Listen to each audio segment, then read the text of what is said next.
Bon mercredi, bon café si vous regardez cette vidéo en première, les pirates que je kiffe. Aujourd'hui c'est jour de formation, jour de sortie de formation et aujourd'hui c'est vraiment un jour d'aventure puisqu'on sort la formation sur comment avoir cet esprit d'aventure si on veut réussir ses objectifs, si on veut sortir de son carcan, si on veut récupérer son conjoint. Vous savez que l'être humain a besoin de sécurité et a besoin d'aventure et que certainement si votre conjoint est en crise, il a besoin plus d'aventure que de sécurité actuellement. Donc qu'est-ce que vous allez faire? Bien, vous allez bosser sur votre aventure.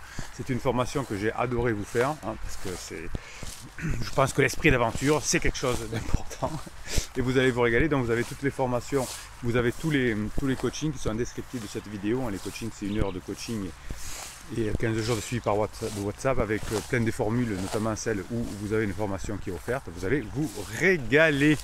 Allez, qu'est-ce que je vais vous dire aujourd'hui qu'à la fin effectivement de cette vidéo, c'est le moment où vous attendez le plus, c'est le moment où je vous fais des mini-coachings à partir des commentaires que vous mettez sous ces vidéos, cette team pirate, cette famille pirate où vous parlez toute la journée sous les vidéos. Et c'est génial. Aïe. Ah, c'est jour de formation, mais c'est jour de pluie aujourd'hui aussi, donc ça glisse. Allez, aujourd'hui, on va donc parler de cet esprit d'aventure. Qu'est-ce que c'est? Pourquoi Bruno, tu nous as fait cette formation sur cet esprit d'aventure? Bien, vous savez qu'il y a des moments dans votre vie où la prudence et l'hésitation vous servent bien, quand vous allez acheter une maison, quand vous allez trouver un nouveau job, de bien vérifier si on ne vous raconte pas des bêtises. Et effectivement, cette partie sécurité va aider dans votre couple à avoir finalement une vie longue, une vie heureuse.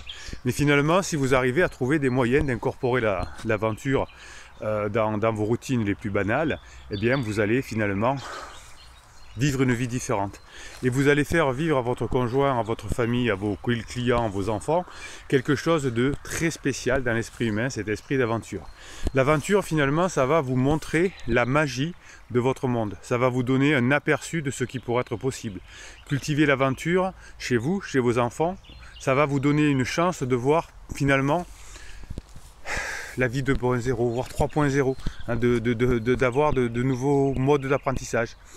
L'avantage, c'est que l'esprit d'aventure finalement est neurologiquement sain. En neurosciences, on sait que finalement, quand on étudie le développement du cerveau et qu'on se concentre sur la neuroplasticité, eh bien, on va voir que la neuroplasticité va être liée à la répétition.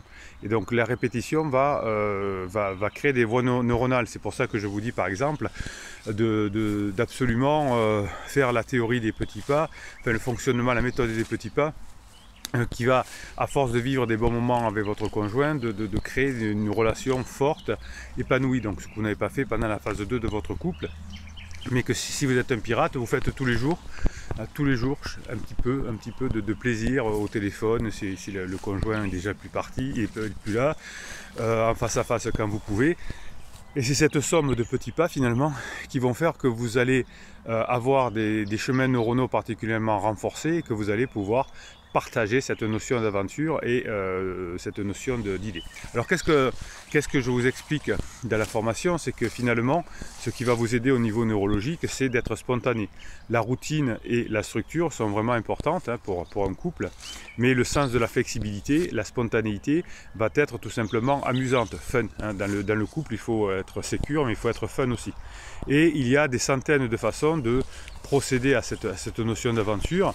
Je vous en parle beaucoup pendant la formation. Et en tout cas, c'est de faire des choses différentes. Par exemple, vous pouvez regarder un film debout. C'est tout bête, mais c'est autre chose. Vous pouvez cuisiner un plat en famille, avec vos enfants, avec votre conjoint, que vous n'avez jamais fait. Vous pouvez partir faire un tour en voiture sans vous dire je prends la voiture pour aller là, juste pour faire un tour en voiture. Vous pouvez lancer des jeux, il y a des pirates qui ont réussi à récupérer leur conjoint avec ça, en lançant des jeux avec les enfants, des quiz, donc ils ont fait des équipes dans la famille, tous les matins il y avait jeux, il y avait des challenges, il y avait des récompenses. Et bien cet esprit d'aventure, c'est pas partir au bout du monde, c'est pas Koh-Lanta, c'est plus simple que ça, ce que vous apprenez à faire dans la formation. Donc par exemple, alors ça plairait peut-être pas madame de commencer le repas par une crème glacée. Alors pourquoi madame? Parce que généralement on met de la structure dans la nourriture. Mais pourquoi pas? C'est ça l'esprit d'aventure, c'est on fait l'apéro, on fait un repas à l'envers. Tout ça je vous donne je vous explique ce mindset d'aventurier, mais aussi ce mindset d'entrepreneur dans la formation. Chaque fois que vous allez essayer de faire quelque chose de nouveau ensemble, eh bien, vous allez créer de nouveaux intérêts communs. Vous allez tisser des liens et vous allez passer du temps. Parce que faire des choses nouvelles ensemble, ça prend du temps. Quand on sait parfaitement faire des choses, en quelques minutes, c'est fait. Mais quand on ne sait pas, il faut prendre du temps. Par exemple, si je veux apprendre le roller, il va falloir du temps. Si je veux apprendre le cheval, ça va prendre du temps. Donc quand on veut apprendre quelque chose de nouveau, ça prend du temps. Et donc là, c'est absolument génial parce que ça vous permet de passer du temps ensemble. L'idée c'est peut-être de retrouver aussi son esprit d'enfant hein, quand on est aventurier. L'enfant il va essayer des choses nouvelles, et il ne sait pas faire mais il essaye, il ne connaît pas un nouveau jeu mais il va essayer, il lit un peu la notice et il y va, il se lance. Et nous quand on est des adultes, très souvent on a un peu peur de faire ça. Eh bien si finalement on choisit d'explorer ensemble, de commencer la peinture, de commencer la musique, eh bien si vous gardez cet esprit d'aventurier dans la famille et dans le couple, eh bien évidemment que vous allez réussir à y arriver. Vous savez, il y a certains couples qui se lancent très tard, par exemple dans le côté libertin. C'est pour donner un côté d'aventure, un côté de peur, un côté d'incertain. Je ne sais pas ce qui va se passer, on va rencontrer des gens qu'on ne connaît pas, on ne sait pas comment ça va se passer, est-ce qu'on va tolérer, est-ce qu'on ne va pas tolérer. Donc certaines personnes, alors ça fait un peu gilet fort, mais certaines personnes, tiens regardez, hop. Qu'est-ce que je vous montre là? C'est juste voilà, regardez. On se rapproche de l'été, on a fait des moissons ici à Montpellier déjà. Même s'il pleut ce matin, on a fait quand même les moissons. Voilà, donc si vous regardez les enfants, ils passent du temps à faire quelque chose. Moi quand j'étais petit, je jouais au rugby dans ma chambre tout seul. J'avais des petits poteaux, j'avais des petits ballons que j'avais pris de jeux type Subbuteo. Et je passais des heures à faire des matchs de rugby, des championnats, des choses comme ça, tout seul. C'était un esprit d'aventure, c'est-à-dire que je me représentais des équipes de joueurs entières, je faisais des championnats, alors bien sûr c'était toujours mon équipe favorite qui gagnait, j'avais inventé un championnat d'Europe à l'époque qui n'existait pas, peu importe, c'était cet esprit d'aventure qui faisait que je pouvais y passer des heures. Donc gardez à l'esprit des points importants, hein, si vous vous assurez d'explorer des choses nouvelles avec votre conjoint, d'une façon de parler différemment. C'est pas besoin de faire des choses. Si vous n'aviez pas l'habitude de faire des blagues, faites des blagues. Si vous n'aviez pas l'habitude de rigoler, rigolez. Si vous n'avez pas l'habitude d'aller marcher, allez marcher. Et bien tout ça, finalement, cette notion d'exploration va vous aider à vous engager assez régulièrement avec votre conjoint, puisque vous devrez passer du temps pour apprendre quelque chose, et puis votre conjoint va vouloir savoir ce qui se passe ensuite, hein, donc ça va créer des bons moments ensemble. Donc vous pouvez, ce que j'explique dans la formation, sortir de chez vous. Il y a une méthode que je vous explique dans la formation qui vous indique quand vous sortez de chez vous, eh bien que vous allez créer des nouvelles choses. Vous verrez, parce que c'est une notion physique. Alors vous pouvez aller dans les bois, là, dans la nature, hop. Vous allez dans la nature, et peut-être que finalement cet espace naturel va vous permettre de vivre des choses différentes, parce que vous n'avez jamais vu ce type de bois, parce que vous allez voir passer un lapin, parce que vous allez voir je ne sais quoi. Ces mini-esprits d'aventure vont faire qu'il y a des choses qui vont se passer, et qu'on va sortir de la routine. On ne sait pas quand on est dans la routine, on sait ce qui va se passer. Dans 30 minutes, on va déjeuner. D'ailleurs, les parents disent « Les enfants, mangent dans 30 minutes !» C'est un peu chiant. Donc là, on va grâce à l'aventure, on ne sait pas ce qui va se passer. On ne sait pas ce qu'on va découvrir dans le chemin en forêt. Peut-être même qu'on va se perdre. C'est l'aventure, c'est l'incertain.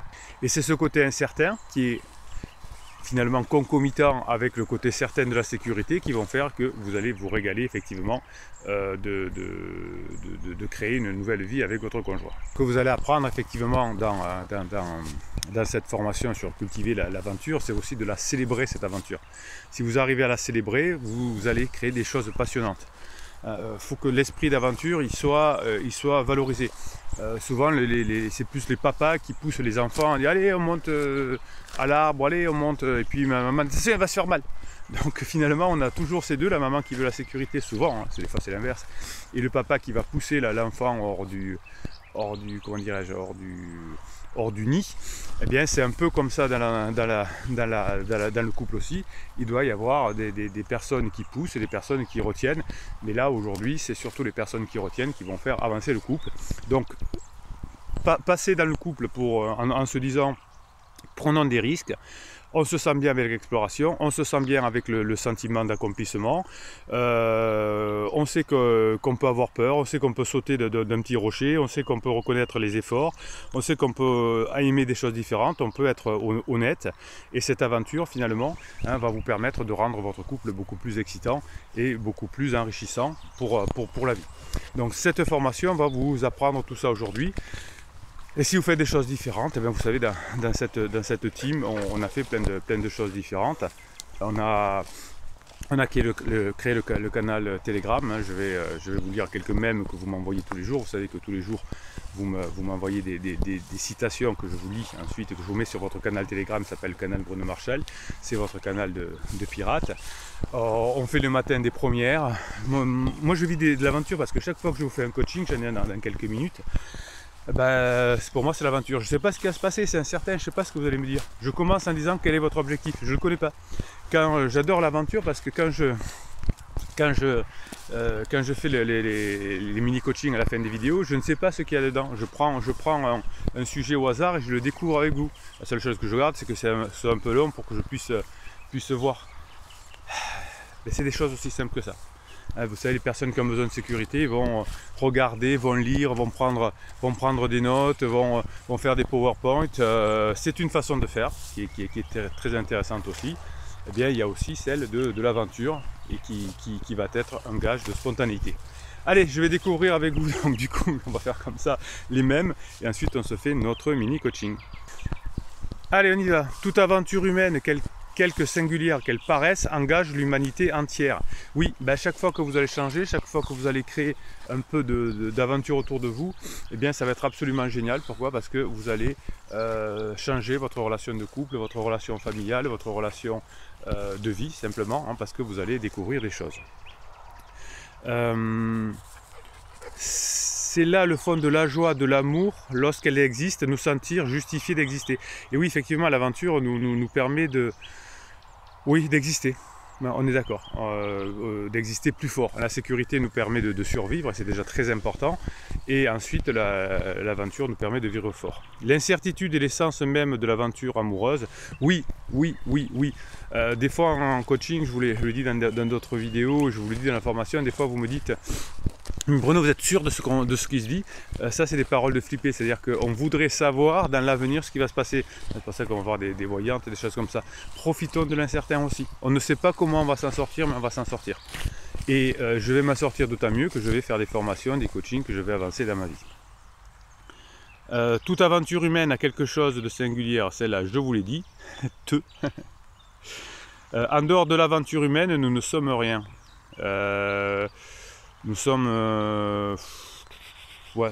moins complets. Voilà. On n'est pas rien, mais on est complet. Au début d'une aventure, la bouffe prépare le sexe, sur sa fin, elle le remplace. Oula. Alors, au début d'une aventure, donc on va dire lune de miel, la bouffe prépare le sexe, ouais, et sur la fin, la bouffe remplace le sexe. Du coup, ouais, j'essaie de comprendre.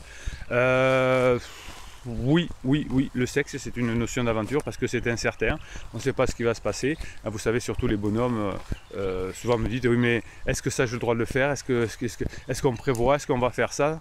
Ouais, ça c'est la sécurité. Si je lui fais ça, est-ce que c'est bien? Est-ce que si je lui fais pas ça, c'est pas bien? Ouais, là, le sexe c'est aussi une donnée d'aventure, effectivement. Allez, une petite dernière pour la route. Hop. La mondialisation est un nouveau visage de l'aventure humaine.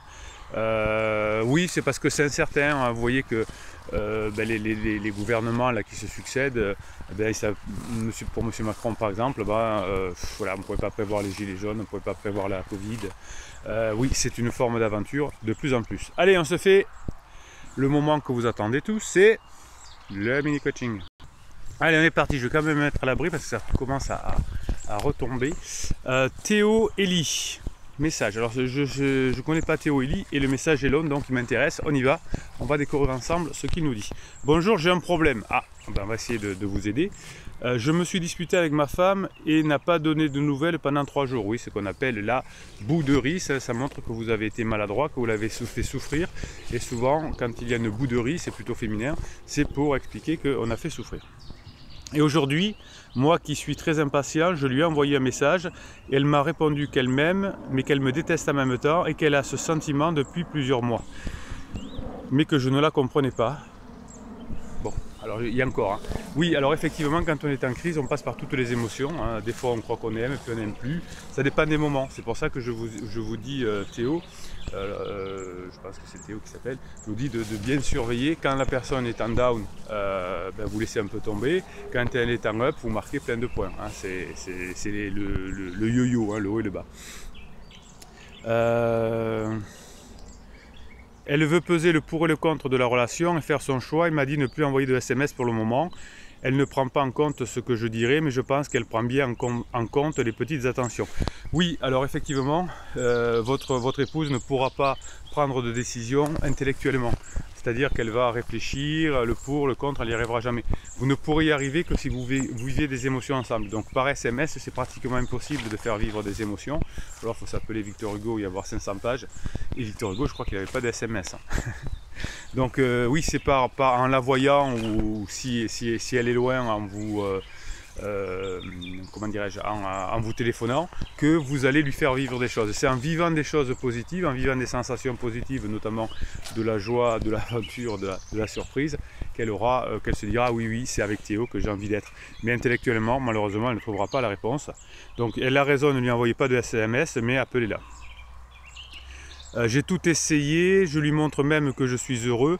Elle regarde toutes mes stories en première alors que pendant ces 3 jours rien du tout. Donc vous voyez que vous êtes un peu des adultement construits, vous parlez indirectement par story, etc. Elle s'en fout que vous soyez heureux. Bon, il vaut mieux que vous soyez heureux que malheureux, c'est assez sûr. Ce qu'elle veut, c'est que vous lui fassiez passer des bons moments, que vous la rendiez heureuse. Que vous lui donniez des sensations, que vous lui donniez des émotions. Alors peut-être qu'à travers les stories, elle a quelques émotions. En tout cas, c'est très dangereux de fonctionner par stories parce que ça va dépendre de l'émotion. Si je suis énervé et que je vois une stories où vous êtes heureux, je dis regarde-moi ce con, entre guillemets, il se la pète, je vois très bien que c'est faux, etc. Parce qu'elle n'est pas bien dans sa peau. Et le jour où elle sera bien, effectivement, elle va dire ouais, bon, ben voilà, il dit qu'il est heureux, et peut-être même pensera que c'est de la manipulation. Donc ça va dépendre de son état d'esprit, hein, sa réaction. Ça peut être neutre comme ça peut être négatif. C'est rarement positif en disant ah, je vois qu'il est heureux donc je l'aime. Ah oui, ça y est, j'ai compris. Ah oui, ça y est, je vois qu'il est heureux, donc j'ai pris ma décision, faut que je sois avec lui. Non, ça ne marche pas comme ça. Un être humain vient si vous le rendez heureux. Je lui montre que je peux lui apporter du nouveau. Oui, il ne faut pas lui dire, il faut lui faire vivre du nouveau. En attendant sa réponse, avez-vous des conseils à me donner, sachant qu'elle est moi avant tout d'eux, fait des erreurs, mais je n'ai aucun cas spécifié pour montrer du positif. Oui, ben vous avez, comme tout le monde, fait certainement des interdits en début de relation. Quand on n'est pas des pirates, quand la relation commence à battre de l'aile, ben on fait des erreurs. Je spécifie que c'est une relation longue distance, donc oui, alors je ne sais pas ce que ça veut dire, je ne sais pas si ça veut dire longtemps que vous êtes ensemble. On s'est vu lundi après 2 mois sans se voir à cause de complications hors couple. Ouais, ben vous voyez qu'elle est très lourde votre relation, c'est pour ça que votre épouse, je ne sais pas si elle va revenir ou pas, votre conjointe, oui votre épouse vous avez dit je crois.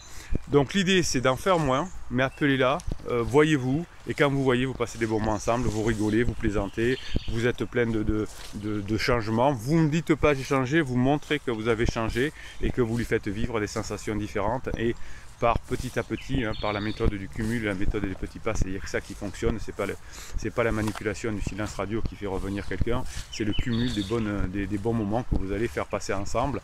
Et je vous ai fait cette semaine une formation sur les neurosciences qui vous explique par des études que les personnes qui reviennent ensemble parce que il y en a un qui a changé ou qui montre qu'il a changé et que l'on revit à nouveau des bons moments ensemble. Voilà, écoutez, je vous laisse aller choisir la formation, vous pourrez cliquez ici sur le descriptif de la vidéo, vous aurez le catalogue formation. Si vous préférez un coaching, vous avez le coaching. Si vous préférez le bouquin Comment sauver son couple, le tome 1, vous l'avez aussi.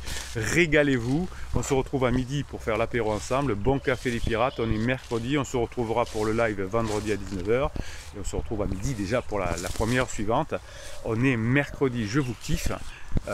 Écoutez, Bruno Marchal, il vous dit à tout à l'heure.